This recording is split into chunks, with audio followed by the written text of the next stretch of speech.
Live with CDP Sports Talk, a weekly sports and entertainment podcast sponsored by Barry Cullen Chevrolet. Live on YouTube, Facebook, Twitter, Twitch, and LinkedIn. And on audio via Apple Podcast, Google Podcast, Spotify, Anchor FM, iHeartRadio, Amazon Music, Radio Public, and TuneIn. Now, here's your host, Chris Palme.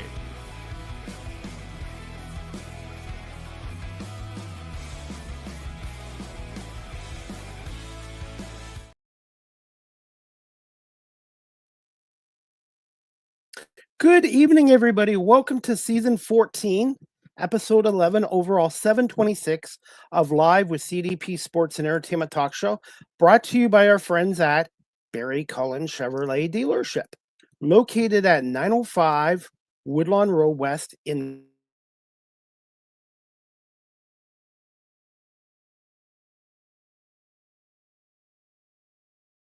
their great selection of all dealership at 519-824-0210 and tell them Chris Palme sent you, or you can email them at info@barrycullen.com. Barry Cullen Chevrolet Dealership has been family run and operated here in the city of Guelph since 1969. I hope everyone is doing well on this Tuesday, June 23rd, 2026. A lot going on in the world of professional sports. We got the World Cup here in Toronto tonight. Croatia and Panama are tied 0-0 at halftime as well. I'm looking forward to our guest tonight. This is going to be her first appearance on our show. I met her through LinkedIn, and she is a mental performance coach, a speaker, an author, and the founder of Becoming My Stronger Me. She works with professional athletes, coaches, and leaders, and she went to Penn State University, the home of Saquon Barkley. So we're going to bring on our guest tonight. Her name is Coach Nassim. I hope I have her last name right, Ebrahimi. And if I got it wrong, I apologize. And we're going to bring on Coach Nassim right now. Good evening. How are you? Good. If I Thanks for got it having wrong, me. I apologize. And we're going to bring on Coach Nassim right now. Good evening. How are you? Good. If I Thanks for got it having wong, me. I apologize. We're going to bring on Coach Nassim just a little right now. Good evening. How are you? If I got it wrong, I apologize. We're going to bring on Coach Nassim just a little right now. Everybody, just apologize. Just a little audio issue right here. Little feedback. Everybody, just apologize. Just a little audio issue right here. Little feedback. Everybody, just apologize.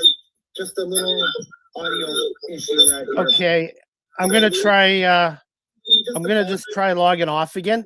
I'm not sure. I do apologize. I don't know where the audio feedback's coming from. I'm gonna just try logging off. I'm not sure. Do you have another page open? Feedback's coming from. I'm gonna just try logging off. Just try. I'm not sure. Okay, everybody. I'm just a technical glitch right here. We're gonna just try to resolve it. So I'm gonna log off and try to come back on. I'm just a technical glitch right here. We're gonna.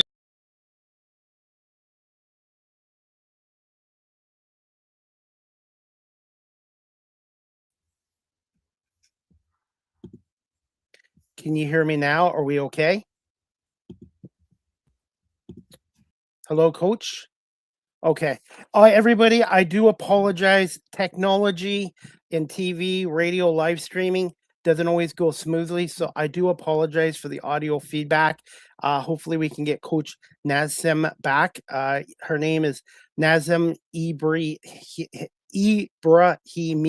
She's a mental performance coach, speaker, author, and founder of Becoming My Stronger. And she works with professional athletes, coaches, and leaders. So hopefully we can get her back on. And thank you for your patience, everybody. Technical issues do happen in TV, radio, and live streaming. So we're going to bring Coach Nassim back on.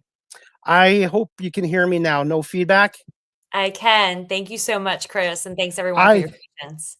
Well, thank you so much, and I hope I didn't give you a bad impression. And technology, when it works, is great, but sometimes things do happen. You just have to roll with the punches. So thank you so much for your patience. And I forgot to do this when you came on tonight, too.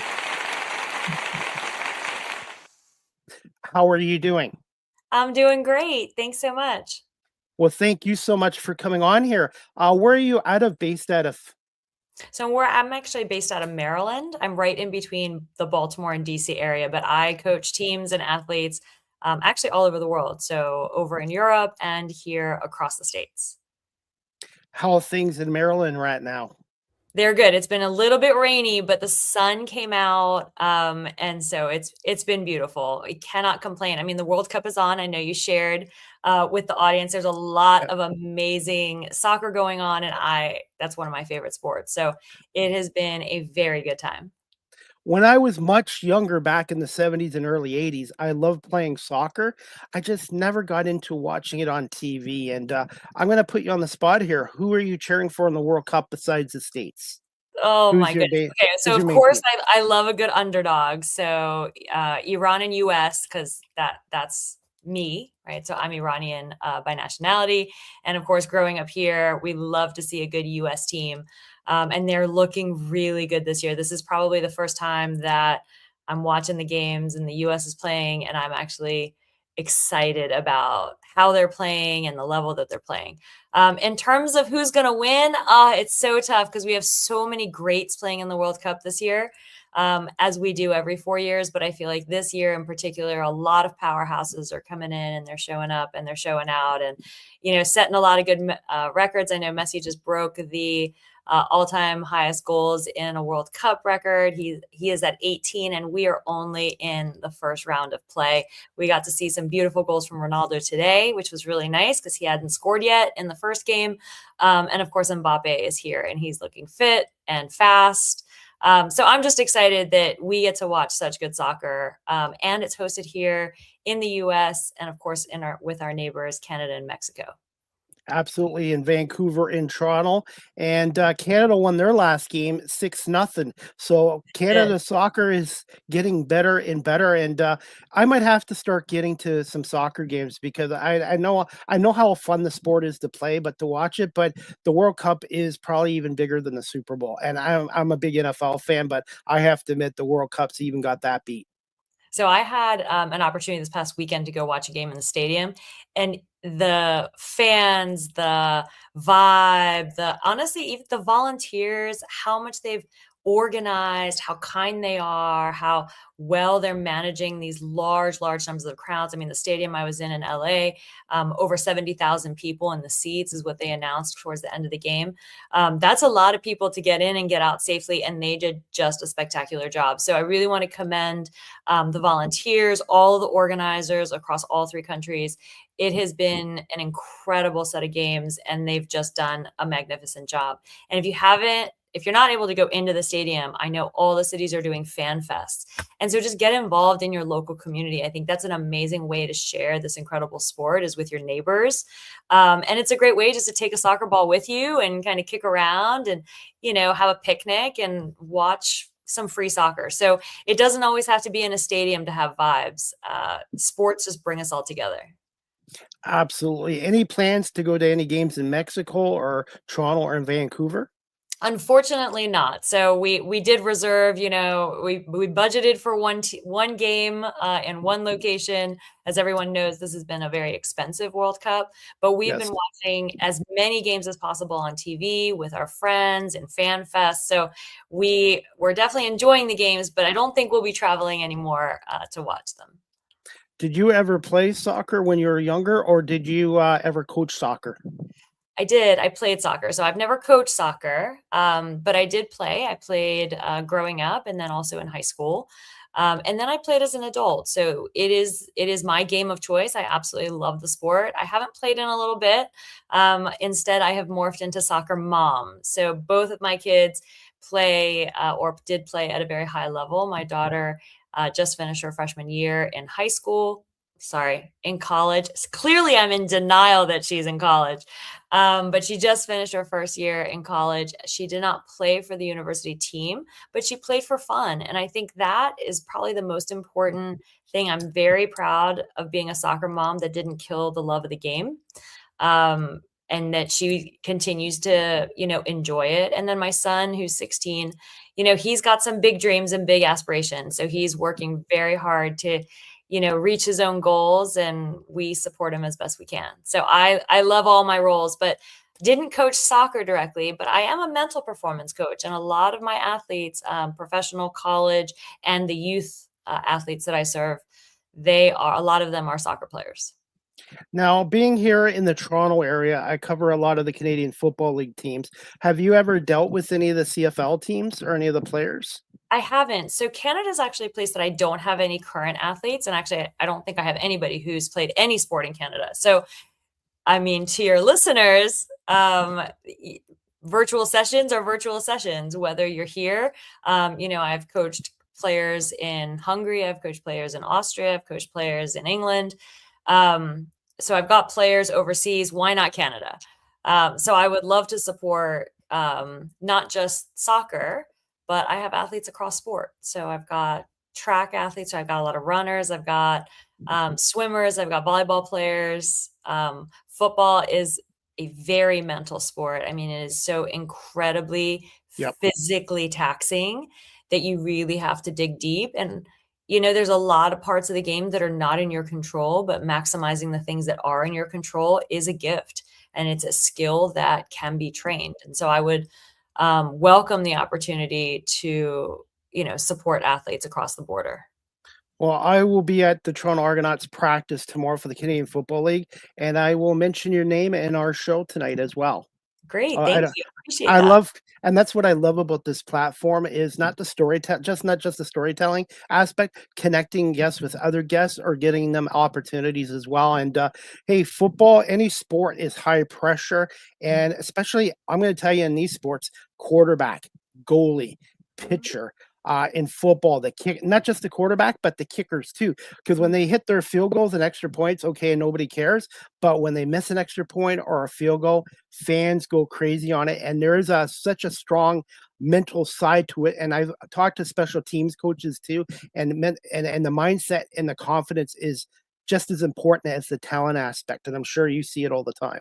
Absolutely. I mean, obviously there are key positions that get a lot of visibility in terms of the critical need of that level mindset, right? The mindset that they can go to at any moment of any game, winning or losing. Both are really important. But I would argue that every position carries that, especially in team sports. Now, individual sports, obviously, it's all you, right? So let's say our tennis players who are playing singles, super tough, right? You train all this time and then you get out there and in 2 hours you maybe not perform. Track, especially hard. You might train for 4 years to run 10, 11 seconds. And that's a lot. That's a lot of preparation. That's a lot of focus to then need to really dig deep and pull something really special out. So, kudos to athletes that are doing individual sports, but also athletes that are doing team sports. There is not a position across any sport that doesn't feel the weight of the game sometimes, doesn't feel the weight of a loss or the excitement of a win. And you always want to just harness that. It's not about not having those feelings, but really leveraging them to stay productive. And I think that's the beauty of doing mental performance coaching is, quite frankly, there's pressure everywhere. I mean, I'm not currently a competitive athlete and I feel pressure in my day. I love to use my athlete mindset, the techniques that I give my athletes to help me leverage and maximize and harness the emotions, right? I get nervous and jittery ahead of high profile podcasts like this one, and I'm still a work in progress. How do we, calm ourselves, make sure we stay, mentally clear, focused in the present moment. And even if it doesn't improve your game, which of course it does, right? We know that science shows that. But even if it doesn't for you, you'll at the very least enjoy the journey more. And what an amazing thing that is. How would you describe yourself as an athlete, and how much being an athlete along with your education is able to help you as a mental performance coach? I would say way back when, I think you and I are the same generation. So way back when I was much more of a competitive athlete, I would say I was hungry, right? I always wanted to do better, be better, honestly, I didn't want to be better. I just wanted to be the best. And I think that competitive edge was something that I was, and probably still am, quite frankly, as an entrepreneur. I want to be the best. I also want to bring that out in my athletes to make them feel like they can be the best. But I think some of my superpowers, and that's what I call those. Sorry, I'm like going into the language I use with my athletes is like, what are your superpowers? But some of my superpowers are that I'm disciplined and I'm consistent. I mean, almost disciplined to a fault. I've done all sorts of challenges for myself as an adult working out. I worked out 365 days in a particular year. I actually did that 3 years in a row. I've rode on an erg, which is the indoor row machine. I rode 1,000,000 meters a few years in a row. So I set goals and I chase them. And I think these kinds of skills are things that I bring to my coaching. And quite frankly, even when I coach executives, right? There are plenty of executives who used to be athletes, but they're not leveraging all of the athlete mindset that can help them be successful. And then, of course, there are youth athletes that are just developing these skills. And so, how do we help nurture and cultivate them, or remind our adult athletes that you have these skills that you can leverage and they will systematically lead you to success? And I think that's because I naturally was that. Coaching is such an easy fit for me. Coach Nassim, your clientele, how young of clients do you work with then? Yeah. So every time I've been asked this, I used to say that it would be high school and higher. And then I would meet some phenomenal middle schoolers that I just couldn't wait to help. And so then it was middle school and up. Quite frankly, I actually started on the pro side. So my first set of athletes were professional athletes and college athletes. It was those athletes that said to me, I wish I would have had you, 10, 15 years ago. And so I kind of opened my doors to coaching the younger athletes. Now I actually have an athlete that's 9. So I have gone down to the elementary school age. I keep saying that's the bottom, that's the floor. And I'm pretty sure developmentally that's right. So my education is actually not in kind of traditional mental performance coaching. I did not come to this career this way. My educational background is developmental psychology. So I am most interested in how things develop over time and making sure that when we're guiding and when we're coaching, we're doing it in a way that's developmentally appropriate. Right? What you can expect a 9-year-old's brain to do and process is different than a 15-year-old's brain, which is different than a 22-year-old's brain. And so making sure that we coach with that in mind. And of course, then the female brain different than the male brain. We're not saying the standard should be lower. The standards should be high, but we will coach differently to help the athlete get to that standard. And so my developmental background is a bit different than more of a traditional mental performance coach who maybe got a certified mental performance coach training certificate. And those are very valuable educational experiences and very valuable credentials. But I approach coaching a little bit differently. Thoughts on your time at Penn State, and who are some of your early influences and mentors? Oh my goodness. So just for the audience, I did my graduate work at Penn State. So I got my master's and my doctorate there. And I specialized in friendships in adolescence. And so I was most interested in not only research on jealousy and cliques and bullying, which was mainly the hot topic of the time, but I was most interested in people within a social network that could navigate different friend groups. And the reason why I kind of go into this detail is I think being an athlete had cultivated my own skills in being able to do that. So then when I got to grad school, I kind of wanted to study where that came from and how I was able to, be an effective social butterfly, and not just from a social standpoint, but all the amazing advantages and some disadvantages that it brought with it. So my influences, of course, were my mentor there, Jeffrey Parker. I worked in his lab. I don't think he's at Penn State anymore. I think he is I want to say maybe he's at Auburn. I'm not 100% sure.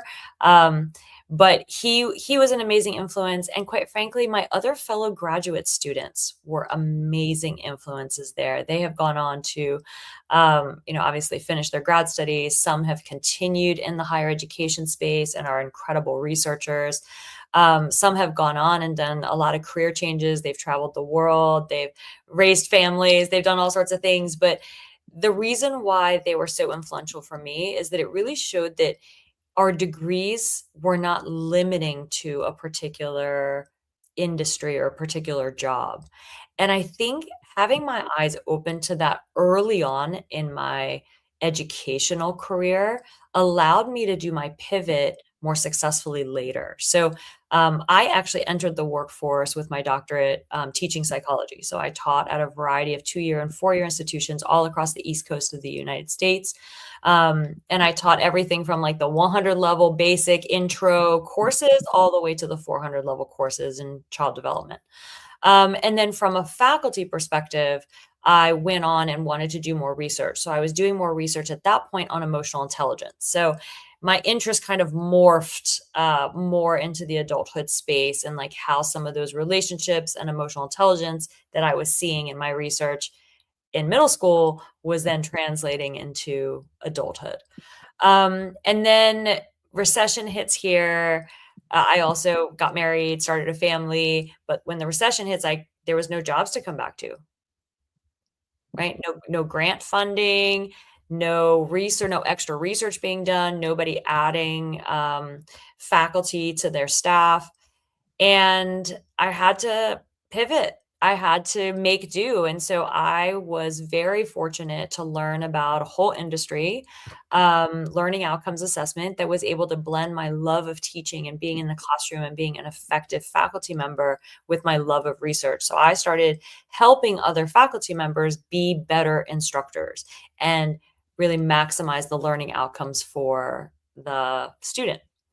And then I rose through the ranks very quickly on the administrative side of the community college world. So community colleges here, for those unfamiliar in the United States, are 2-year institutions that then can either go right into the workforce.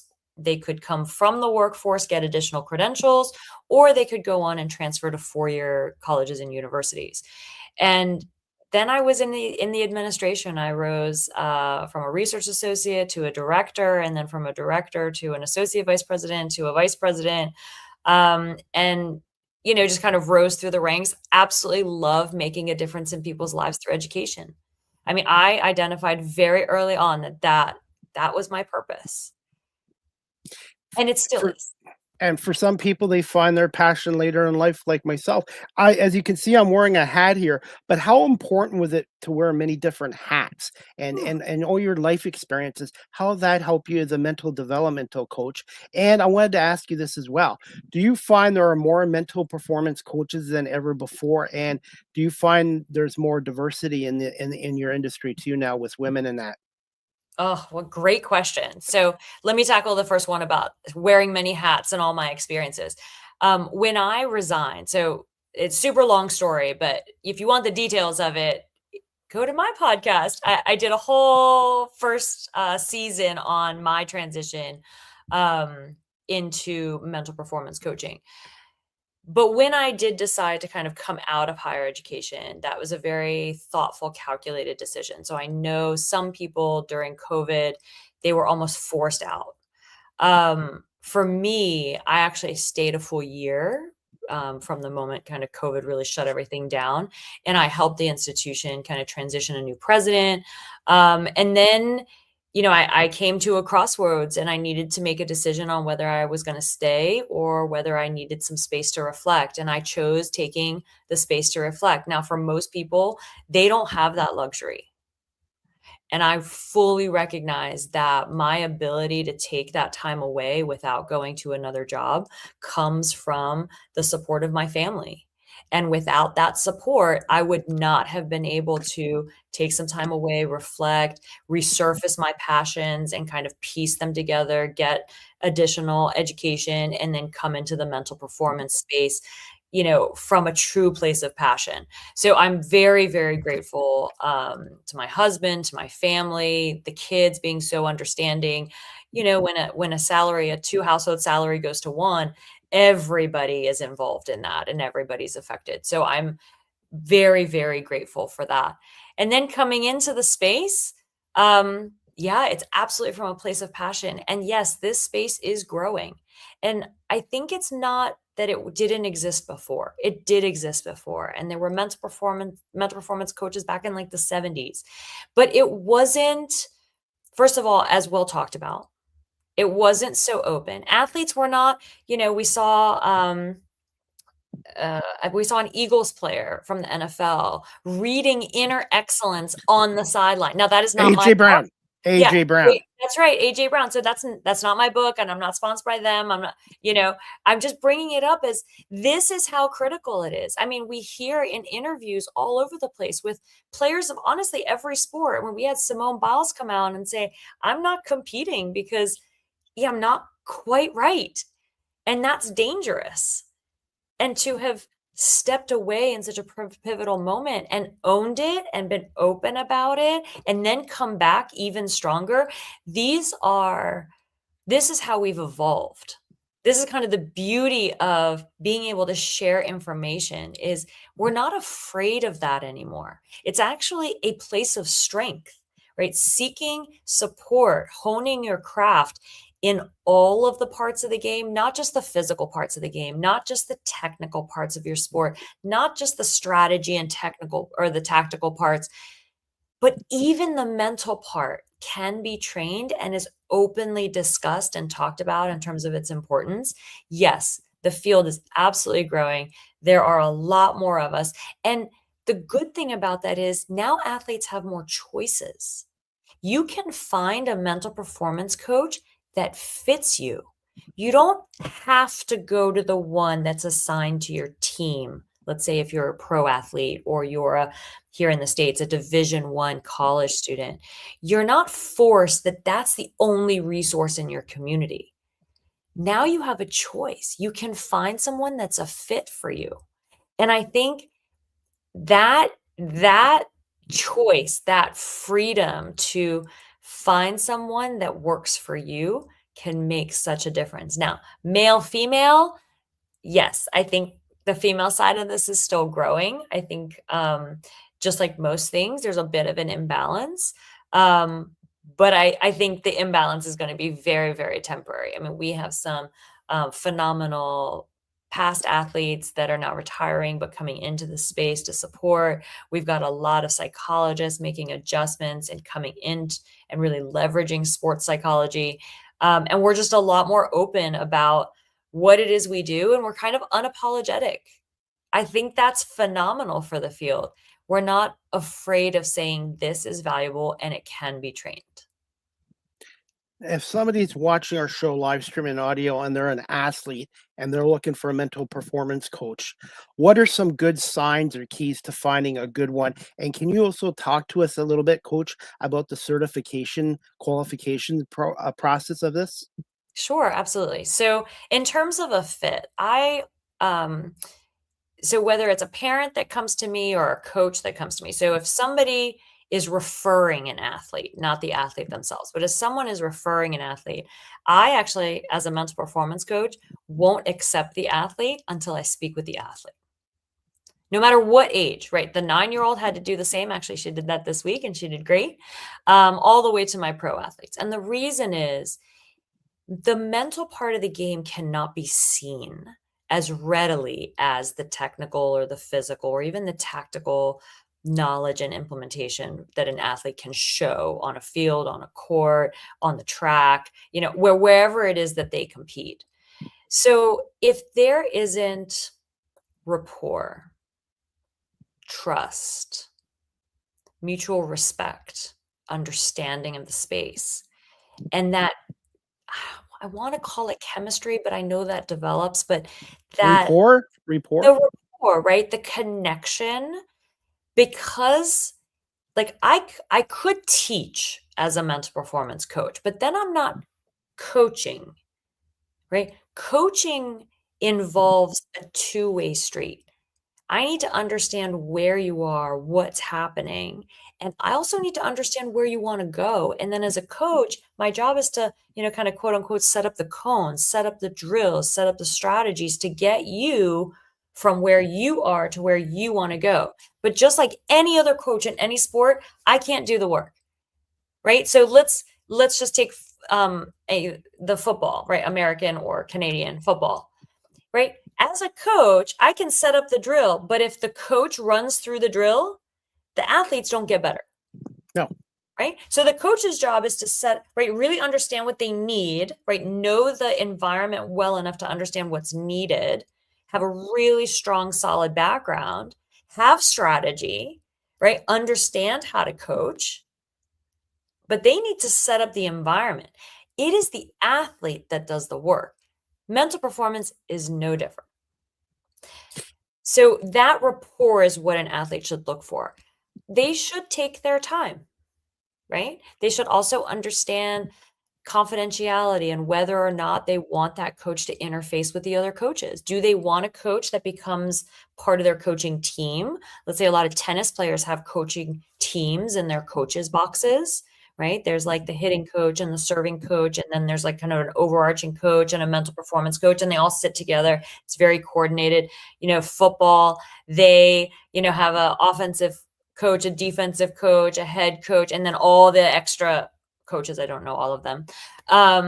Soccer as well. So all these sports have teams of coaches, but as an athlete, you may not want your mental performance coach to interface with them.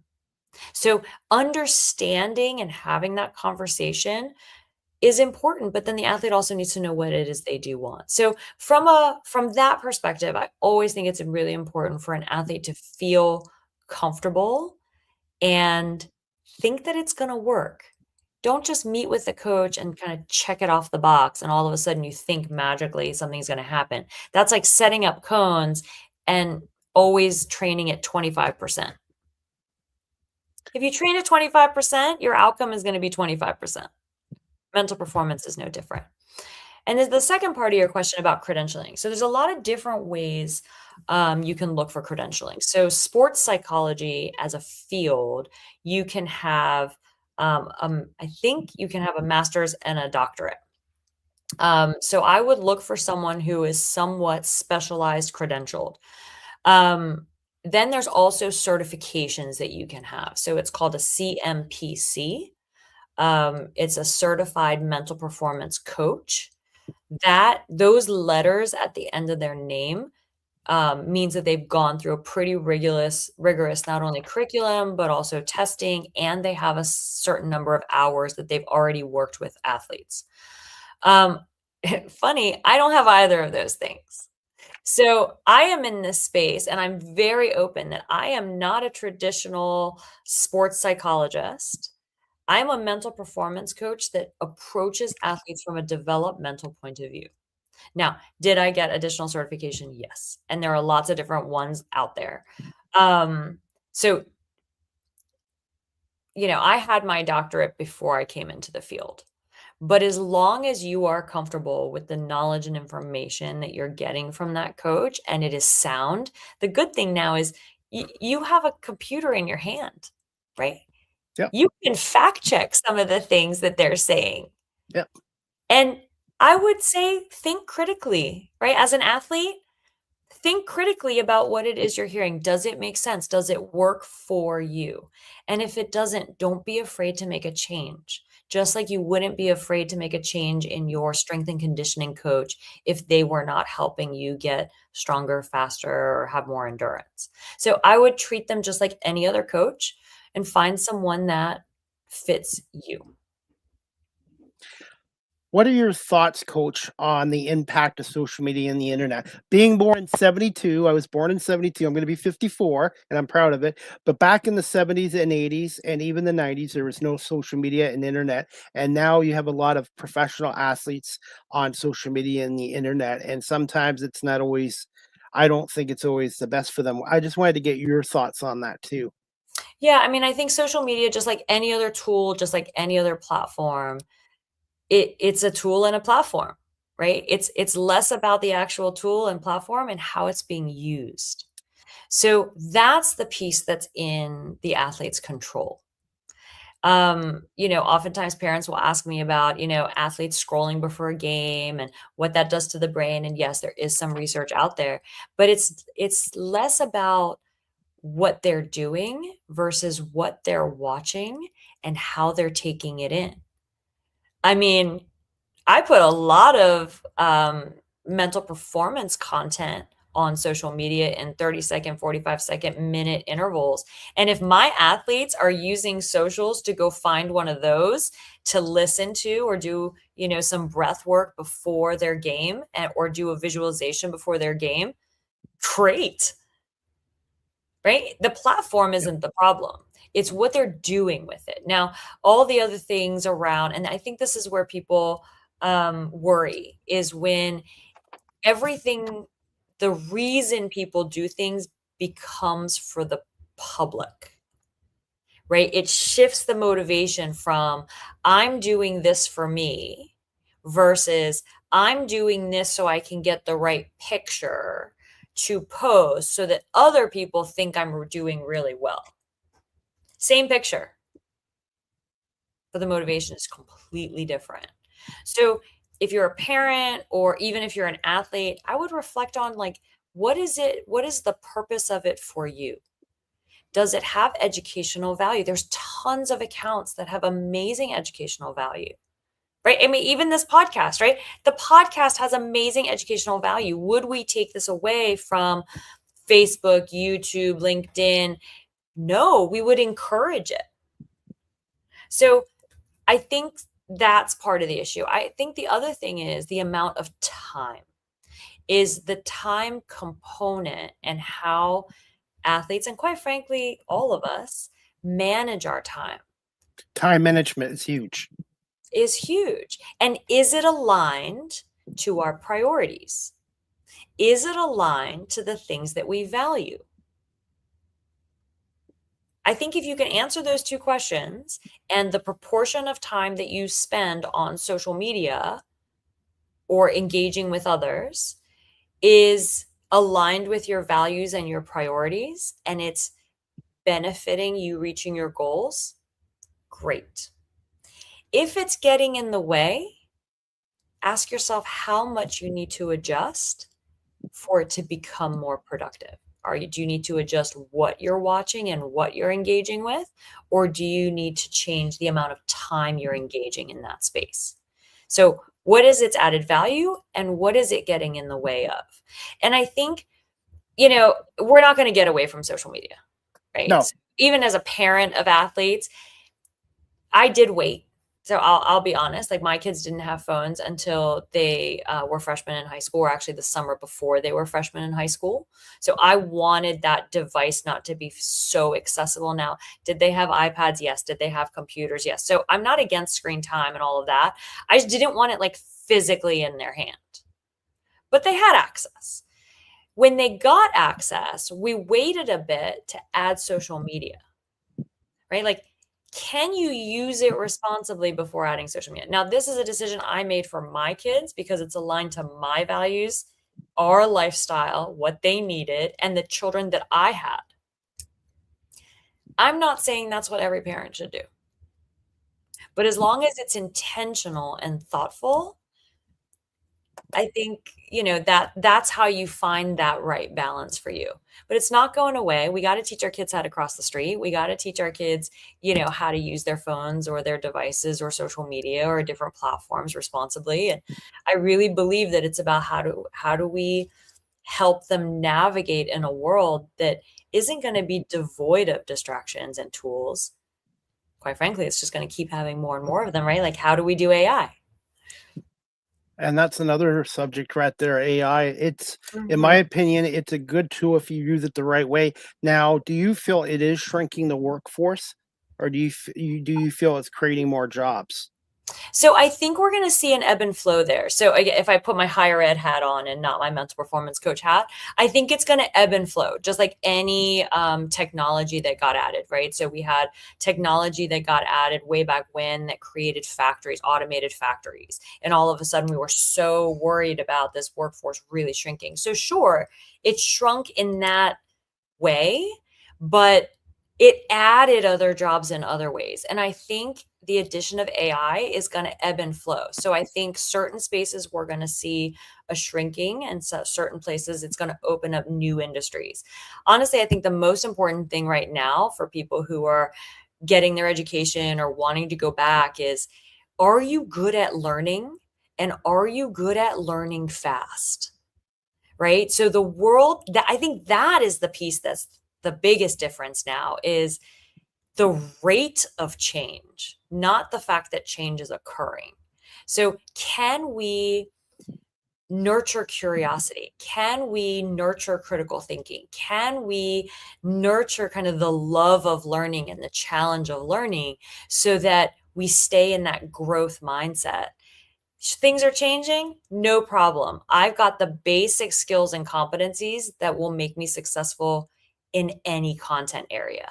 And I think that's, I think AI is showing us more and more rapidly that we just got to become more flexible and lean on those core competencies a little bit more.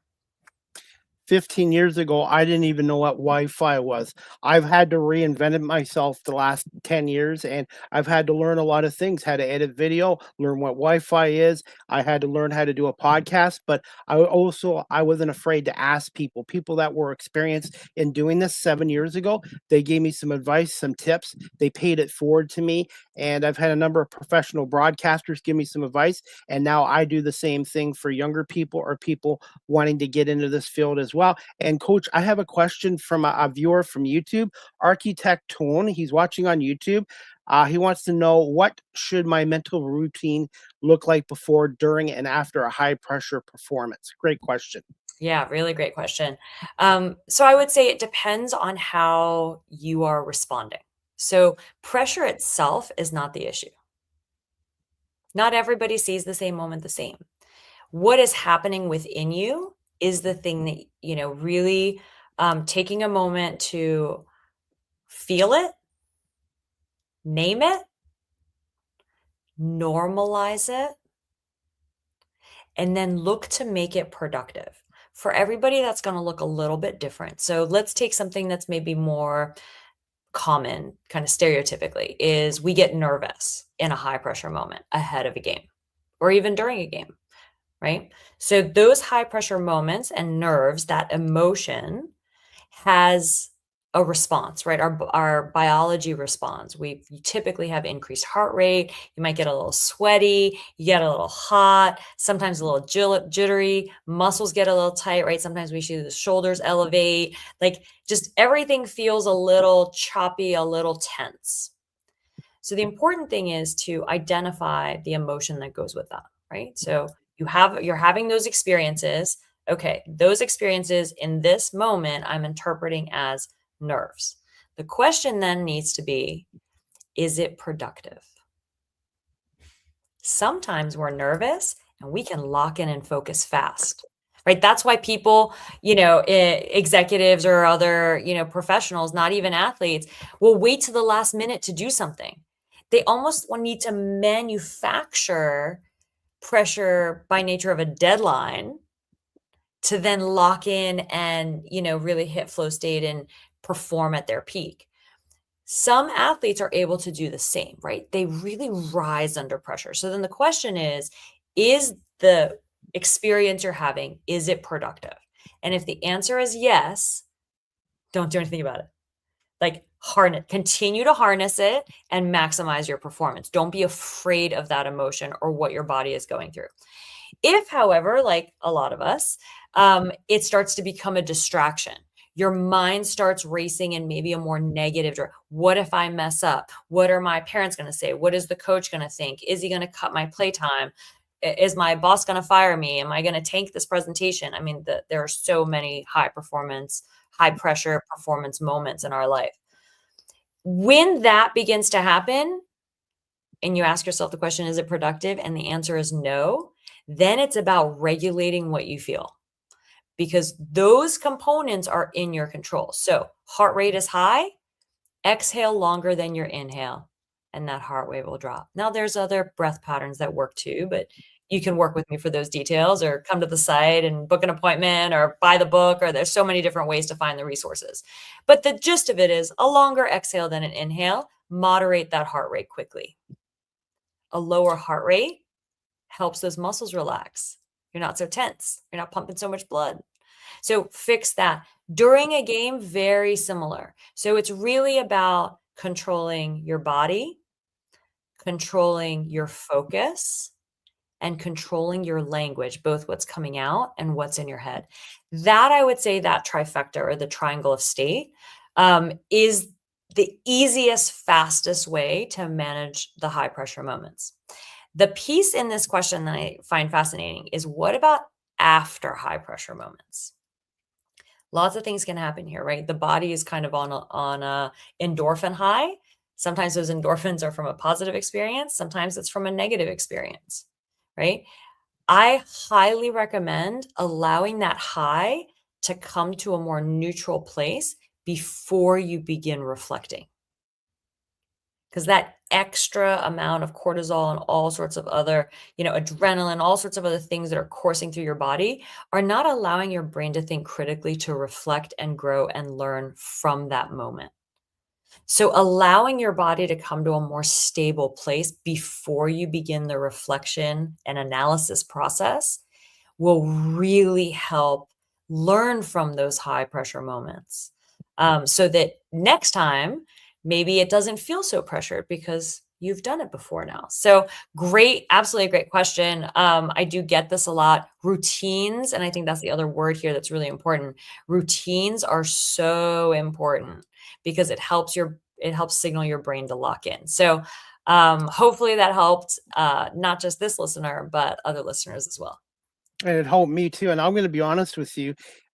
Before I started this journey, even before my security career, when I was in elementary school, high school, even college, or even into my early 30s, I would shrink in high pressure performances. I would always shrink and stay in the back of the classroom. The teachers used to have to drag me up. And now, being 54, I'm not saying I'm totally comfortable, but I'm more comfortable being in front of an audience now than I was before. And it just, you change over time, and it starts with mindset, and also self-confidence.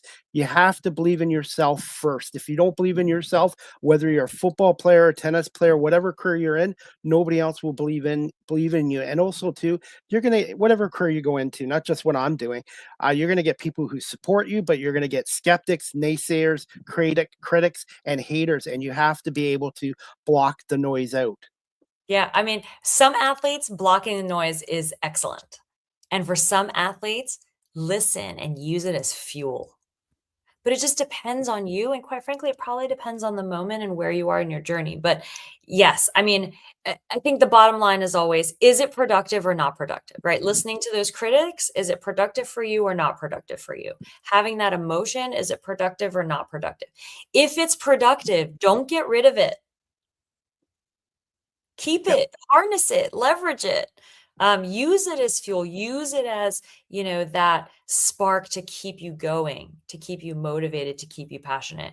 And that's kind of the beauty of mental performance, is it's not really a one size fits all. The way I coach has a lot of education built in. I try to teach, adults and kids about the triangle of state. I try to teach them about the confidence equation, just to make it more practical. These are things that are grounded. It's not a checklist of things to do. Let's understand the tools, where they come from and why and how we can use them, and then just leave them in our toolbox. You can pull them out whenever you need, either in competition or not in competition. Now, when I'm a talk show host and I have virtual guests like yourself, or I'm doing in person celebrity interviews or athletes, I always try to build a rapport beforehand because sometimes people get nervous or they're not talkers. And my job as an interviewer or a host is to get people to feel comfortable with me, trust me, and open up. And I had that happen a couple weeks ago with a football player, a young rookie. He was a little bit nervous about being interviewed by me. And I just said something about his Dallas Cowboys because he's from Fort Wayne, Texas. And I said, the Dallas Cowboys, I'm a Philadelphia Eagles fan. He just smiled and laughed. And then when we started the interview, he opened right up with me too. So you need to, whatever business you're in or career, you need to be able to build a rapport with people and communicate, and trust is huge too. Absolutely. And it starts with the little things that we do, right? That human connection. I know you and I have actually never met. So I would say, quote unquote, met on LinkedIn, right? We got Yep. connected on LinkedIn. And I think, we had a bit of back and forth. And of course, then you were listening to my stuff. I was listening to your stuff. And it almost felt like we were getting to know each other, not just through the dialogue and the interaction, by messaging, but also through the things that we create, right? So both of us are creators in our own space. And I just felt like the more I was listening to your interviews or I was watching other things on YouTube, on your channel, like I was getting to know you, not just your style, but the things that you're interested in. Yes, I'm also an Eagles fan, so I absolutely love that. And Wow. the rapport becomes easy when there's a human connection. Absolutely. And I'll be honest, my former career in security, I did for 2 decades. I had to deal with I worked in a casino racetrack. I had to deal with a lot of different types of people, and I had to learn how to communicate, listening. Actually, listening is even more important than talking, and also had to learn to think on my feet and deal with different situations. So, my former career, people think I'm nuts for saying this, but my former career in security, in a way, helped me prepare for media and how I talk to people. I talk to the CEO of a company the same way I would talk to someone who's a dishwasher. I treat everyone with respect, and I think that's why I've become a little bit successful in what I'm doing.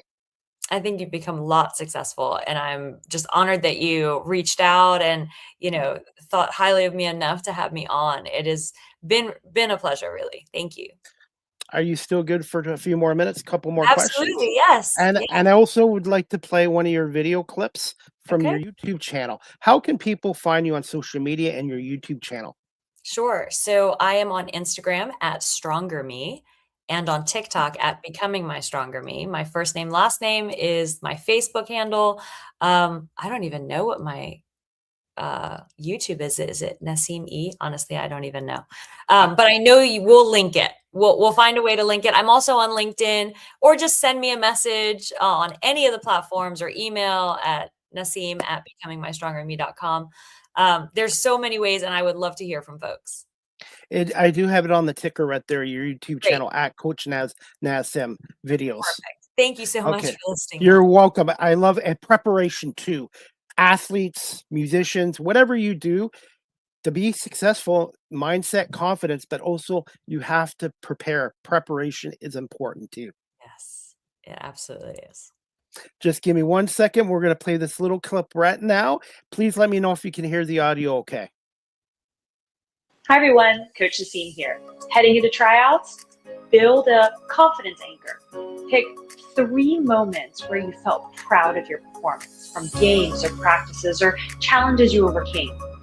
Close your eyes and picture those moments and feel the energy of success. Use that anchor as a quick boost before tryouts or when you need to shake off nerves. Confidence isn't something you wait for, it's something you practice.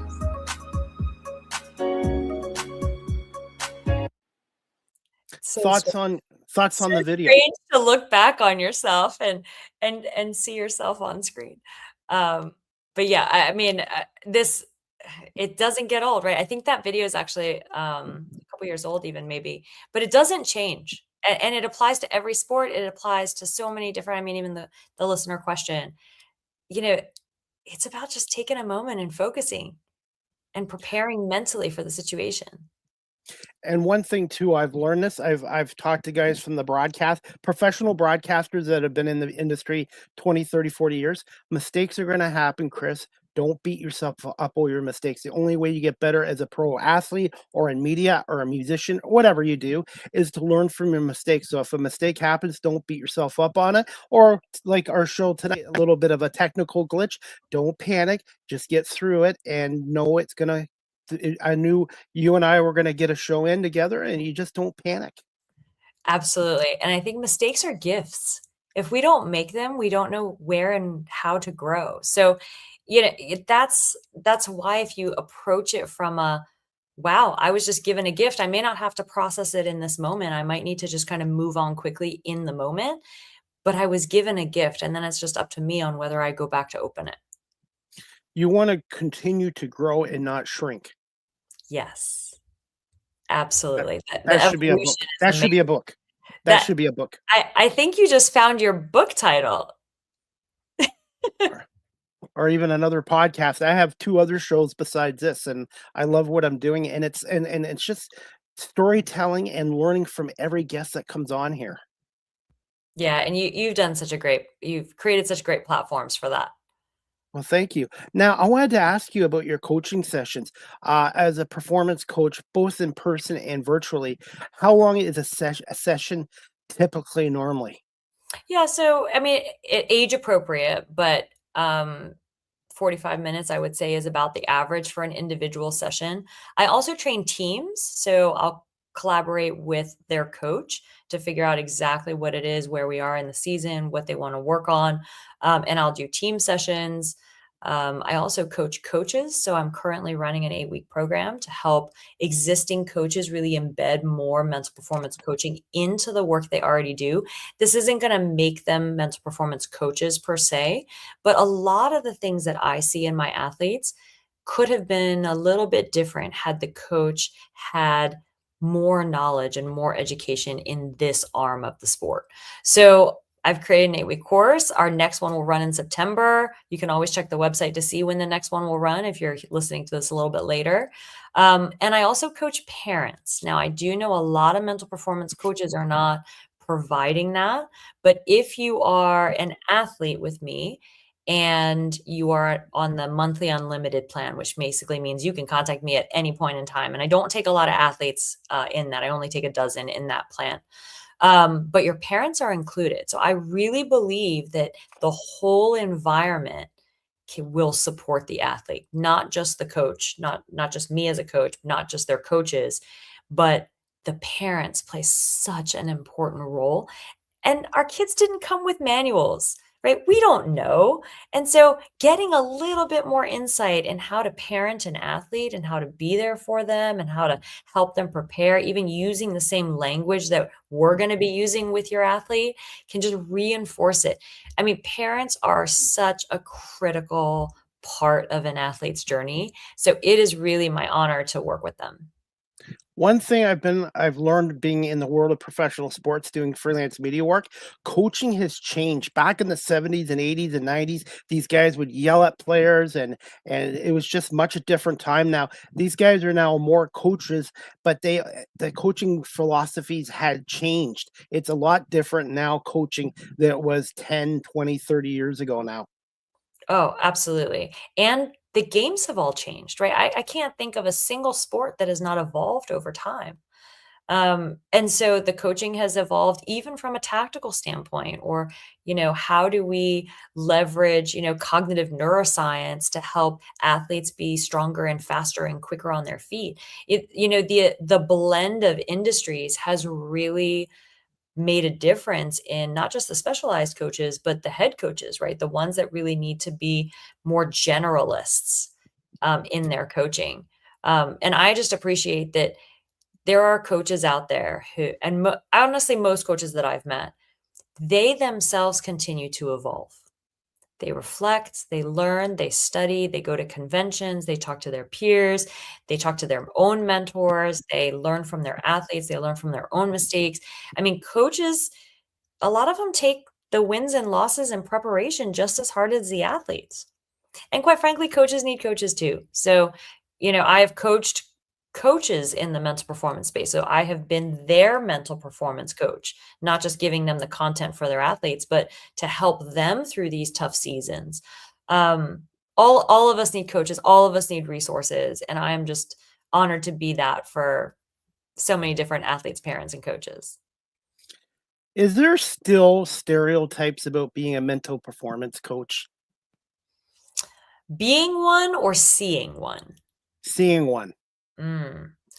Um, I think it's hard to say because in some, and I'm just going to call them subcultures, because our family units can be a subculture. Our communities and neighborhoods can be our subculture. The sport that we're in could be a subculture.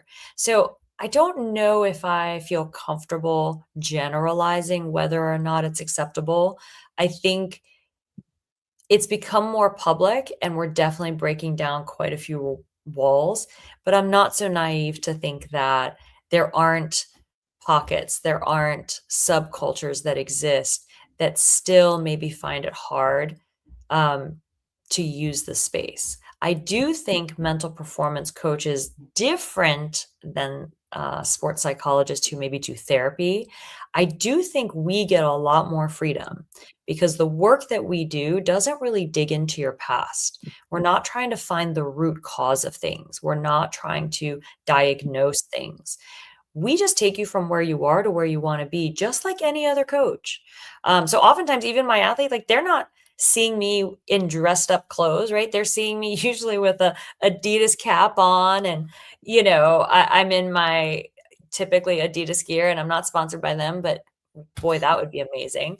But I look like the other coaches because I am like the other coaches. I'm setting up drills and I'm reinforcing and I'm holding the players accountable. And, so whether they see me virtually or see me on a field or on a court or, wherever they're competing, I still look, even dressed like a coach. And I do that very intentionally to keep the stereotype away.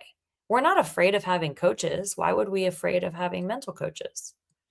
It's just another part of the game. I wanted to ask you this too. I do a lot of virtual work as well, doing freelance media work. Do you find the virtual world has kind of shrunk social skills too? That's a really tough one. I mean, in a way, it's opened doors to additional kinds of connections and access to people in a way that maybe we wouldn't have had before. Um, but there are social nuances that are different face to face, right? How we shake hands, how we greet people, how the spacing. Um, I'll be honest, in my athletes, I really don't see necessarily a difference. I think a lot of those social graces come from being an athlete and oftentimes on a team that they're already learning those social skills. So I'm not sure by, doing a lot more virtual training, it's necessarily getting in the way of that. How would you describe yourself as a mental performance coach, and how satisfying is it being able to help athletes, coaches, teams, and leaders? So how would I describe myself? I would describe myself as a partner in your journey. And that's it, right? And a partner means both sides are working.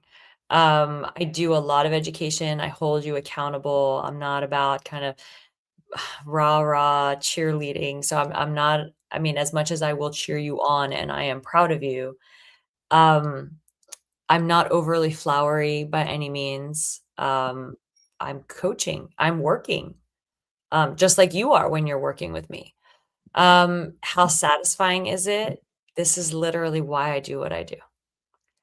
The one light bulb moment in an athlete, one metric that they were able to change from the work that they did by clearing their mind or harnessing their emotions is incredible. It doesn't have to be the big moments. I mean, yes, a lot of my athletes are now scoring more goals.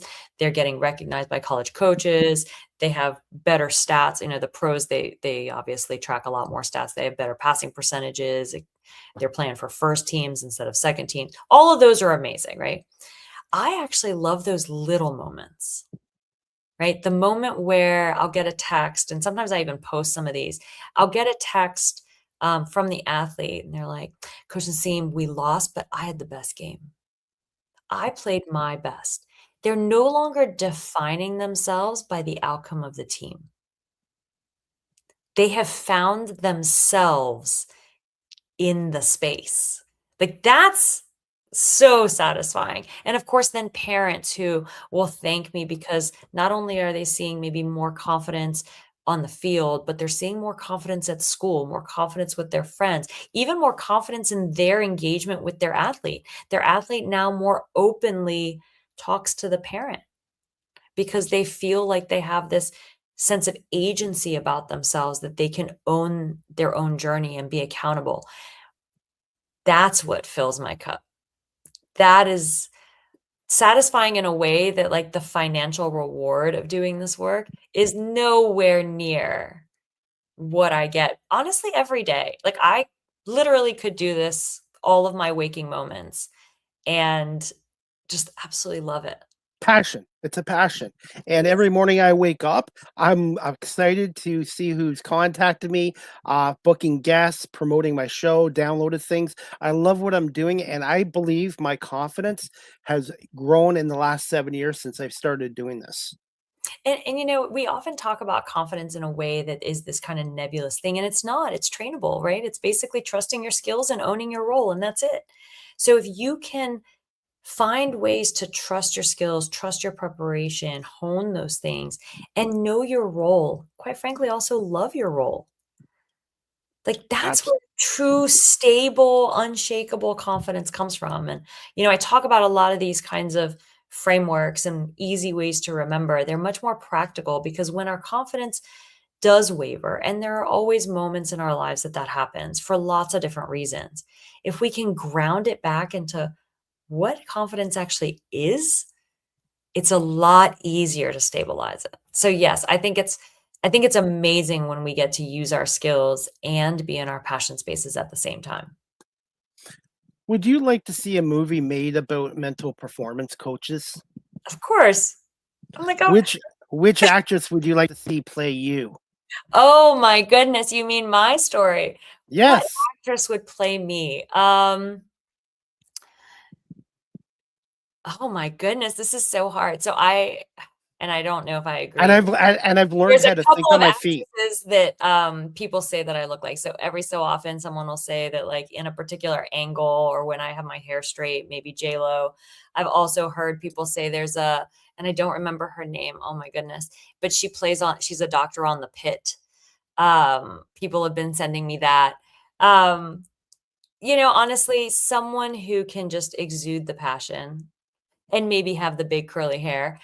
Whoever that is, even if they're a total unknown, and actually even better, because I'm a total unknown in this space. So having an actress that is a total unknown play me would be quite an honor. What's one fun fact about yourself? Fun fact, let's see. When I was probably about 13, I started my own dance company with a friend. And she and I taught Persian dance. And it started pretty small, and we used to train at her house. And then as it got larger, we moved the training sessions into my house, into the basement. And at its peak, I think we were training about 65 to 75 dancers in 4 separate groups, girls and boys. And this is at 13, 15 years old. I was running a dance troupe. And we would perform all over the place. So we became one of the most well-known youth dance groups, Persian dance groups in our area. And we got invited to the University of Pittsburgh and University of Maryland, and we would dance at the New Year's stuff. Fun fact, as a continuation, is that dance troupe still exists now, many years later, because we created a model that paid it forward. So I basically had an apprentice year. So we picked 2 or 3 dancers that I then trained for a full year, and then they took over, and then they used that same model. So when my daughter was at the Farsi school, she was in the dance group my sister was in it, 13 years later, and then my daughter was in it. And it still runs. It's still part of the Persian community. And so, yeah, I've been all sorts of things over the years. I've done martial arts and dance, but I would say most people don't know that about me. What makes a good dancer? Oh, rhythm. Rhythm makes a good dancer. This love of the music, actually. Dancers that really feel music and don't just count the choreography, they have that it factor on stage that they're truly feeling the music, and those honestly were my favorite. They may not have been the most technical dancers.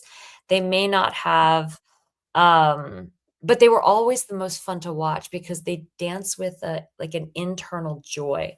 And quite frankly, shouldn't we all like dance through life that way? Right? Unfortunately, I have no dancing or singing ability. I love music, but I But tried approach karaoke everything once. from that inner joy. Yes. That I think that's really like the it factor. Yeah. It makes the best athlete too, the ones that play with passion. Same with dancers. And a lot of athletes, they have their own songs during pregame rituals. A lot of them, like baseball, you see it, Mhm. football, see it, your hockey now. A lot of these guys, they like certain music that helps them prepare mentally for a game. Yeah, some of them even train that way. So a lot of them, Yes. when they're training on their own, they'll play Yeah. something and then they'll try to match Yeah. the beat to the movement. These are all amazing, amazing techniques. I gotta ask you this, since I'm a lifelong Philadelphia Eagles fan since 1980, because they beat, as an 8-year-old kid, they beat the Dallas Cowboys, who I hated back then, in the NFC Championship game. That's how I became an Eagles fan. And Vince Papale, who was in the who was a bartender in the 70s, who made the team as a undrafted rookie. They made a movie about him called Invincible. He's somebody that may help me become an Eagles fan. What's the story behind you becoming a Philadelphia Eagles fan? Oh my goodness. So my family, were right outside DC. And so my family are Redskins fans, and it was Redskins at the time. And then Randall Cunningham came. So I fell in love with this quarterback. I mean, what a special athlete. So I became an Eagles fan then. And then, of course, when I went to grad school and I went to Penn State, it like literally sealed it. Like there was nothing else anybody could say I was going to be a forever Eagles fan. Well, I'm the firstborn of my nuclear household with my parents. So they lost their firstborn to the Eagles. Well, payback came many, many years later when my husband and I went on a cruise and we got back, and both of my children are in still Redskins at the time, right towards the end of that Redskins gear, singing Hail to the Redskins as we walk in. I was like, what has happened? Like, my beautiful small Eagles children have now turned into Redskins fans. Um, well, my son then quickly, was like, no, no, no, not me, not me. He's the younger one. He's like, I'm still an Eagles fan with you guys. But my daughter, on the other hand, so I lost my firstborn to back to now the Commanders. So she is a Commanders fan. Now she's a really good sport. So even though we are house divided per se, Commanders, Eagles, because I think the Eagles have done so well in the past set of years, she will put some green on, especially during our Super Bowl moments, and cheer us on. So I didn't quite totally lose her. But we are also now house divided. But I bleed green in all the ways. And the lead announcer for the Toronto Argonauts of the CFL here, his name's Mike Hogan. He is a lifelong Philadelphia Eagles fan too. And I'm working on hopefully getting one day Mike Quick or Merle Reese on my show, because those are two guys I would love to talk to Mike Quick about his career as a player, but also as a broadcaster. And Merle Reese has been the voice of the Eagles since 1977. He's a legend. He really is. I mean, what the voice of the Eagles does for the city. I mean, the pulse of the city is the pulse of the Eagles. So on any given Sunday, if the Eagles are having a good game, the city is on a high, and if they are not, it's not a good time to be in the city, even if it's not a home game. So we are diehard fans. If you have never been to an Eagles game in the Link, it is a very, very special experience. I've been to 4 Eagle games, but 3 of them were in Buffalo, and one was at Lambeau Field in Green Bay, and that was amazing as well. And I'm hoping one day to get back to Philadelphia to see an Eagles game at the Link. And why I love the team too is how passionate the fans are. I know they can be crazy at times, but how passionate they are about the team, and they hold the players accountable too. Maybe sometimes too much, but quick thoughts on last Eagle stuff here. Thoughts on AJ Brown. Obviously, he had a great 4 years in Philly, but I guess it was time for him to move on. I try to stay away from any extra commentary because I know that in those decisions, there are so many things going on. And oftentimes out of the athlete's control and some in the athlete's control. So we never really get the full story. So I guess maybe because of the work I do, I know that there's so many more details that went into that very thoughtful decision that I just respect that when they make that decision, our job is to support the athlete, the team, no matter what. So I absolutely still respect him as an athlete. We'd love for him to be in green, but anywhere he is, just so incredibly talented. It's also a business too. And a lot of these guys I get to know, sometimes they get released or they get traded. And you know what? You want to see them do well. And no matter where they go, a lot of them keep in touch with me as well. And it's a business, and it's like the media industry too. Media industry is very cutthroat too. So hey, before we wrap the show up in a couple of minutes, Coach, how did you come about your own podcast show, Becoming My Stronger Me podcast? And just tell us a little bit about your show and your last show. I believe you had with the lady last night or this week. Kate Crane. Yeah. She was excellent. So the podcast was actually birthed out of that resignation that I shared, a little while back in our conversation that, when I resigned, I actually went through a lot of self-reflection to come to where I am now. It was not easy. And it was in 2021 when all that was happening. And so as the world was opening up and I was starting to see people again, they were like, what have you done? Like, you look happy, you look amazing. Not that I wasn't happy before, but just kind of a different, I guess, glow. And so I would talk about like kind of the reflections and what I was doing and how I was coming to like this next career. And they were like, you gotta, I don't know, write a book, do a blog, do a vlog, do a podcast. And so basically the idea was like, how can I share my journey with others? I actually didn't love that idea. I'll be quite honest. That was not what I'm not really interested in talking about myself and my journey. I'm much more interested in other people's journeys. And the way the podcast was birthed is the piece of my passion that I was really missing was teaching again. So when I became an administrator in higher education, I was no longer teaching and I didn't have that information giving and getting kind of dynamic. And so what I decided to do is, yes, share my journey and my reflections, but from a point of view of education. So every episode has at least in the first season, had at least one psychological concept that I was either introducing, reintroducing, a new concept, a new book. And then I was connecting my experiences and kind of talking about that. Well, then I had all sorts of other people in my network also going through a major life pivot. And so I was like, well, why don't you just come on my show and let's talk about it out loud together and just have a conversation. And so that's where that started to morph into more interviews. So the whole first season, which is an entire year of weekly releases, was mostly about my journey in season 1. And then when mental performance was taking off, I was like, well, I don't have enough time in my coaching an athlete or a coach or a parent to give them all the information I want. Hey, I've got this platform. Let me record myself 8-10-minute episode, 10-minute long episodes on a particular content and send it to them. And again, it sits there publicly. It doesn't hurt anybody. It's still education. Well, that got very popular. And then, of course, I was having Hall of Famers on, Olympians on, because my network in the sports space started to expand really quickly. And the stories and the conversations that I was having, I was like, I want other people to hear this. There's so many gems coming out of everybody. So that's how it was born and how it's morphed now into season 2 and season 3 are all mental performance series. I did turn the hot topics of season 2 into a book because my athletes don't all learn by listening. Now, your show has video. Mine does not, because quite frankly, I do not want to be done up all the time.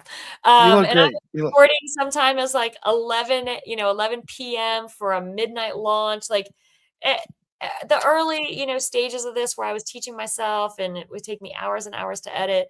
Yeah, that wasn't super pretty. So no video for me, audio only.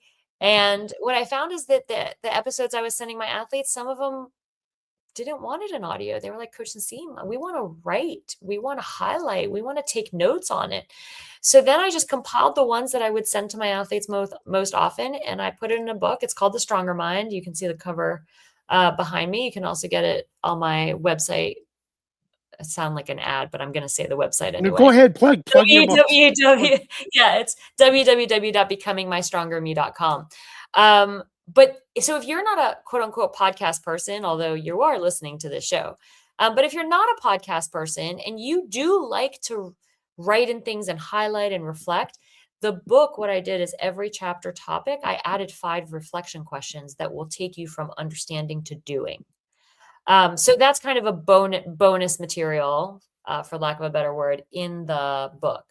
But yeah, the podcast, as you know, like podcasts are a lot of work. Oh, yes. I do more work in this career than I did in my other career. I put in more hours. And people like you who've been able to get a sponsor or who are able to monetize it, applaud you, because it is hard.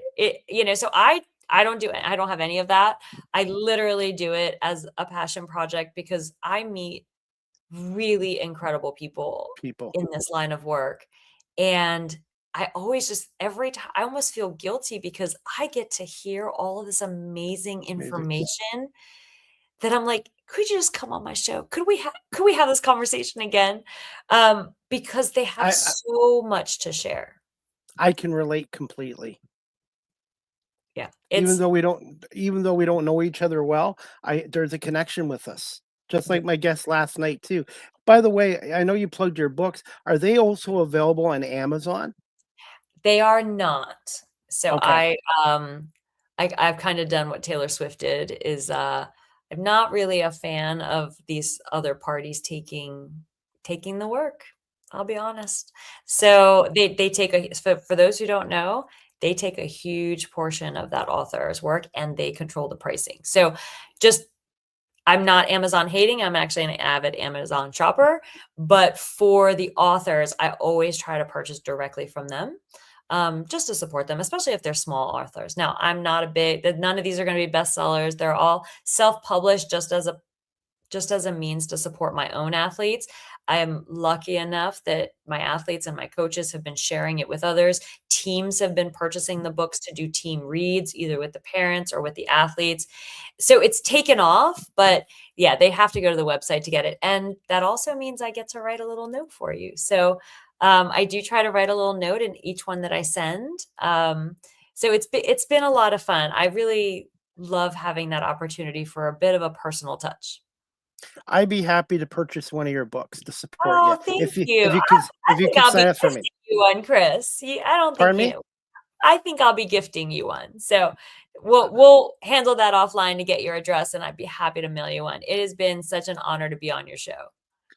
By the way, what are your thoughts on the book industry? Because when I was a kid, you probably did the same thing. I used to read a newspaper every day. What are your thoughts on the newspaper industry shrinking? And do you find there's still a need for hard copy books, or everything's going to digital now? I think it just depends on the person. So there are definitely books that I'll listen as audiobooks, right? I mean, again, I'm not sponsored by any of these. These are just some of my favorites, but Matthew McConaughey's Green Lights was really fun listening to him read the book, right? He's got this amazing, iconic voice and really good book, great message, great storytelling, super engaging. I loved that as an audiobook. Now, my book, I mean, if you want it in audio, it's a podcast, right? Every chapter is its own episode. So you get it that way. I think it just depends on how you learn. And honestly, the book itself. So I still have paper copy books. Like I took one on I bought one on a trip. I finished it on this other trip. Just because on the flight, I was kind of tired of looking at a screen. So, to each their own. I just feel like the sharing of information has gotten to a point where you can consume it in so many different ways that's the beauty of it is if you want it in physical form, you can get it in physical form. If you want it auditory, if you want it visual. And so we're able to be inclusive of all the different kinds of learners there are. And what a blessing that is, because not everybody was good at sitting and reading a book. Right? They just couldn't do it. Was that Is that Matthew the same actor that was in the Miniature Wife series on Peacock? Oh, I've not seen that series. That's great, by the way. Her, Elizabeth Banks, who was in the I love Invincible her. movie, she's in that, and it's a 10 series episodes. It's basically an updated version of The Incredible Shrinking Woman for 10 episodes. Oh yeah, I will definitely be looking at that. Yeah. I mean, Matthew McConaughey has been in so many different things, but his voice is really, it's really nice to hear his story with his voice. I think the Obamas also, I'm not trying to be political here, but their books were also great because it was in their voice. So for me, there's something about like listening to the person themselves read their own words. Any plans for more books in the future? Yes. So the other one that you see up here, Baller Goals, that one is a doing book. And what I mean by that, so Stronger Mind is a reading and reflecting book. Baller Goals is a doing book. So I partner with Coach Derek Phillips, who is a retired soccer player. He played for Trinidad and Tobago and lots of different teams in Europe. And we believe that the fundamentals of the game and the mental performance of the game are actually the same. It's not a separate thing. So when you're shooting, you're also working on your confidence and getting over frustration and shaking off errors quickly. When you're juggling, when you're passing, receiving. And so we combine these. And then there are drills, there are self-assessments, all built into this book. So the next one will likely be a different sport. So I'm still working to find the right person to co-author basketball. I have some conversations in the works for track, so the running side of track, not the others. So stay tuned. Baller Goals will be a series for different sports. So that's the thinking right now, is that we'll be expanding very specifically into the other sports in book form.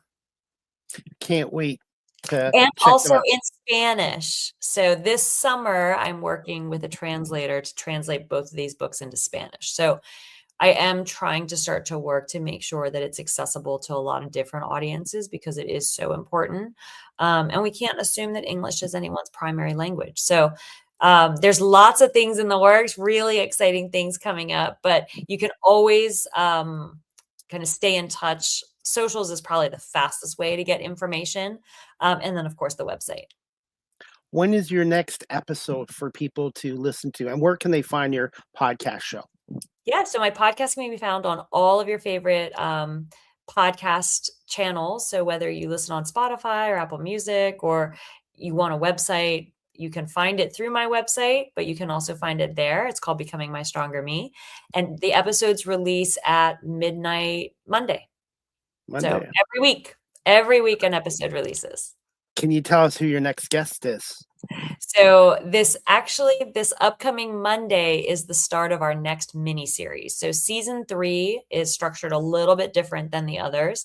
I'm doing little mini series throughout the season. So I had a mini series on what mental performance is, what mental performance training is, what mental performance coaching is, and how you can incorporate it. That was the first mini series. And then I did one on confidence and one on pressure.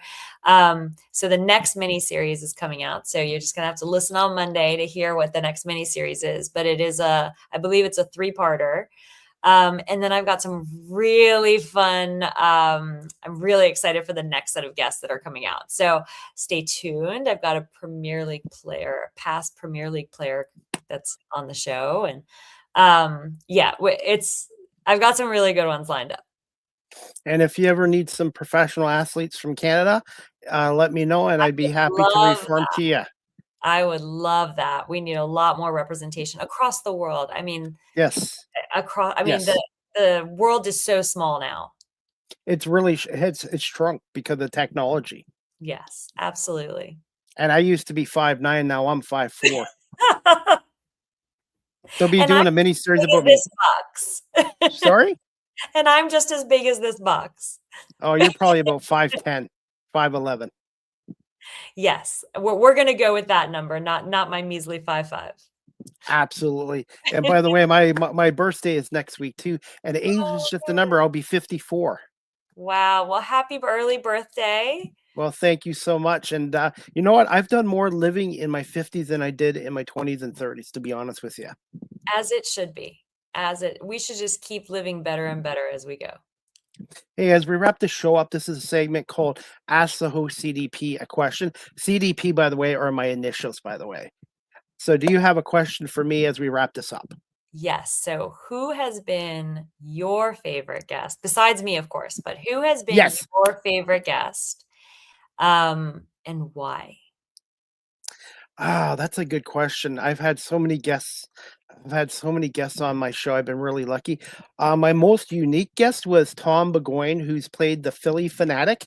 You know, the mascot, the Philly Mhm. Fanatic. He's been their mascot for almost 40 years. Tom Burgoyne came on my show for 90 minutes and talked to me how he became the Philly Fanatic and how the Philly Fanatic was created and all the things he does. Every guest on here has got an amazing story. So he would be one of my amazing guests. I've had Rod Smith, who played with the Denver Broncos when they won back-to-back Super Bowls, played with John Elway. I've Brian Chamberlain, a tight end with the Minnesota Vikings. And my show, what I'm most proud about this show, it's not about me, it's about my guests. It's very diverse. I love sports, but I've had musicians, comedians, ventriloquists. I've had shrinks on my show, doctors, lawyers. I just love this show, and anyone that feels comfortable coming on here, I have them on here. I've had Mia St. John. If you know who Mia St. John is, a 5-time women's boxing champion. She came on my show too. But one thing I learned from her was I didn't get to know her right away, and I assumed because she was an athlete, she would be an instant talker. So it took me towards the end of the show to finally get her to warm up. So I tell young podcasters or people going to the radio station, when you get potential guests, try to build a rapport with them before they come on with you, and that really does help. So I've learned from some of my experience as well. But yeah, I would say Tom Burgoyne, the Philly Fanatic, has been one of my favorite guests. And I reached out to him. I never thought he would say yes, and he gave me his cell number and his email, and then he came on. And I've been very fortunate with all these great guests that have come on. And I tell young people too, don't be afraid to reach out. If they say no, it's not the end of the world. No is not a failure. It's a temporary setback. And I've had to change my mindset since I switched careers 7 years ago. That's amazing. And what an incredible lineup. So again, I am honored to be amongst that group for sure. Really appreciate you. Well, and one thing I've learned too is, and I get this from athletes too, no matter how successful you get, stay humble, stay hungry, and stay focused. Couldn't have said it better myself. And finally, where can our audience follow you again on social media, your website, and the best way of contacting you for a virtual session or in-person sessions? Yep. So all that information you can find on www.becomingmystrongerme.com. So you can link to my socials at Stronger Me on Instagram, at Becoming My Stronger Me on TikTok, of course, Facebook, LinkedIn, just my name, full name. Yeah. So the best way is literally any of those platforms. I respond to all DMs myself and I manage it all. So if you get a response, it is actually me. One last thing too, I take great pride in getting my guest names right. Did I butcher your name wrong when I introduced you? I don't have the easiest name, but you did great, especially for Okay, your first time. But Nassim Ebrahimi. Nassim. Okay, Yeah, you were very, very close, which is why okay. correction wasn't needed. But yes, I Because appreciate I because I do take great pride in getting my guest names right, and if not, I make sure I correct it for the next time. Thank you so much. Well, I would love for there to be a next time. It has Yes, been such a joy to talk to you. and I give me a little bit of time tonight, and I will send you the full video. Would you like the full video through WeTransfer? WeTransfer kind of Yeah, can whatever's best for you. because Yeah. WeTransfer shrinks the file into email format, and then you can download the full episode on your laptop. And also, I'll have the audio available tonight, and I will do some reels and clips because everybody's attention spans nowadays are Yes. shrinking. So, I did a video the other day at the Canadian Baseball Hall of Fame. Me just being silly, throwing a baseball. They were doing some competitions. 14-second video, and I got over 20,000 views for it, just for Amazing. something simple. for Simple. It is amazing. So yes, whatever you'd like to do, feel free to just tag me, send me stuff. I'll also create little shorts and I'll tag you as well. But yeah, thanks for having me on. Well, thank you so much, Coach Nassim. Thank you so much for coming on. Continued success, and I will make sure I share this video with our show with some of the Toronto Argonauts tomorrow, or get them to watch this show as well. And hopefully, maybe you'll get some clients from Canada at some point. I would love that. I would absolutely love that. Thank you so much. Thank you so much, and we'll definitely keep in touch on LinkedIn and social media. And we'll talk to you soon. Great. Bye. Bye. All right, everybody, that wraps up season 14, episode 11, overall 726 of Live with CDP Sports and Entertainment Talk Show, brought to you by our friends at Barry Cullen Chevrolet Dealership. Again, they're located at 905 Woodlawn Road West in the Guelph Auto Mall. Check out their website, barrycullen.com, for the newest selection of new and pre-owned GM vehicles, along with their great selection of EVs, electric vehicles, and catalytic vehicles as well. And as Barry Cullen Chevrolet going on right now, just going to find it right here on my graphics. Right now at Barry Cullen Chevrolet, there is an EV health check for change. Help support your local children's hospital with an EV health check for change package. For every EV health check package purchase, $10 will be directly donated to your children's hospitals. More details at barrycullen.com, or please drop by the location at 905 Woodlawn Road West in the Guelph Auto Mall. And again, they are a proud sponsor and advertiser of Live with CDP Sports and Entertainment Talk Show. And I do have another announcement before we wrap up the show, guys. My next Live with CDP Sports and Entertainment Talk Show, brought to you by barrycullen.com, is going to take place on Wednesday, June 24th at 7 p.m. Eastern, with special guest Emma Miller. She's a local children's author of The Doolies, a small positive magical elf-like creatures and their adorable pet tree frog Schnarf, who live in the lush crystal forest of doom. So Kitchener-Waterloo native Emma Miller will be on to talk about her children's book and possibly a TV series as well. And I'm really looking forward to Emma Miller coming on our show tomorrow as well. And also, guys, the next Argo Bounce podcast show with Nick Small and myself will take place on Saturday, June 27th at 10 a.m. as Nick and I will break down the Argos win over Ottawa 44-24. And also we're going to break down the Argos hopefully a win against Saskatchewan, the Grey Cup champions, this Friday night at 9 o'clock. And yours truly will be at Toronto Argonauts practice tomorrow at the University of Guelph Alumni Stadium. I will have a couple more Argo player interviews, and I will have some more Argo content as well from their practice at the University of Guelph. Congratulations to Mike Miller, the Pittsburgh, Pennsylvania native, on his first CFL win as head coach as they beat Ottawa 44-24. And I want to again say thank you to the Hamilton Tiger Cats and the Canadian Baseball Hall of Fame this past weekend for my media opportunities as well. And again, I want to say thank you to my special guest tonight, Dr. Nassim Ebrahimi, a mental performance coach, a speaker, an author, and the founder of her own company called Becoming My Stronger Me, and also the podcast host of her own show called Me Stronger Me podcast. So please check out Dr. Nassim Ebrahimi on LinkedIn, and also I believe she's on Instagram as well, and her website too. I will leave all her social media sites on her graphics and ticker as we wrap this show up, guys. And again, I want to say thank you to everyone watching this show on Facebook, LinkedIn, YouTube, Twitch, X, and Instagram, and also to my audience on audio platforms such as Apple Podcasts, Spotify, iHeartRadio, Amazon Music, Good Pods, and wherever podcasts are available. And also a shout out to Indulge Ice Cream. Check out their website, indulgeicecream.ca. They're located at 10 Queen Street West in Hessler Village. If you like homemade Shaw's ice cream, they have 18 to 19 different flavors. Please check out indulgeicecream.ca, the official ice cream of Live with CDP Sports and Entertainment Talk Show. That is about it for tonight, guys. Again, Major League Baseball tonight. The Astros beat the Blue Jays 9-7 in 10 innings. And at last count, the Tigers were up 2-1 over the Yankees in the 5th inning at Comerica Park. And as for the World Cup, the Panama was playing Croatia at Toronto Stadium, BMO Field tonight.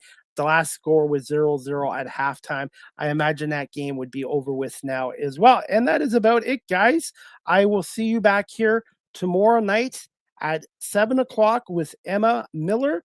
And I have more shows coming up this week.